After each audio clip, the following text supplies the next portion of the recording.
আমি বলবো, যেহেতু আমাদের রাজ্যে রাষ্ট্রপতি সরকার চলছে, বিপ্লব দেবের নেতৃত্বে যে সরকার, স্বচ্ছ প্রশাসনের সরকার চলছে, সেই সরকারকে কালিমালিপ্ত করার জন্য একটা বিরোধী চক্রও হতে পারে। আমাদের অটো শ্রমিকের যে নৃশংসভাবে হত্যা করেছে, আপনারা যে পয়েন্টটা আমাকে বলেছেন অত্যন্ত সুন্দর, কিন্তু আমি বলবো সেটা হয়তো বিরোধীদের একটা চক্রান্ত হতে পারে। আমাদের জাতি পাহাড়ি বাঙালির মধ্যে একটা বিদ্বেষ সৃষ্টি করার জন্য হয়তো এই ধরনের একটা চক্রান্ত হতে পারে। বিপ্লব দেবের যে স্বচ্ছ প্রশাসন, ওনাকে কালিমালিপ্ত করার জন্য একটা চক্রান্ত হয়তো সক্রিয়ভাবে কাজ করছে।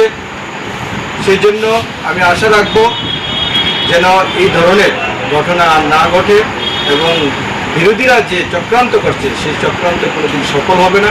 আমরা শ্রমিক ঐক্যবদ্ধভাবে লড়াই সংগ্রাম করে আমরা এই রাষ্ট্রপতি সরকারকে প্রতিষ্ঠিত করেছি।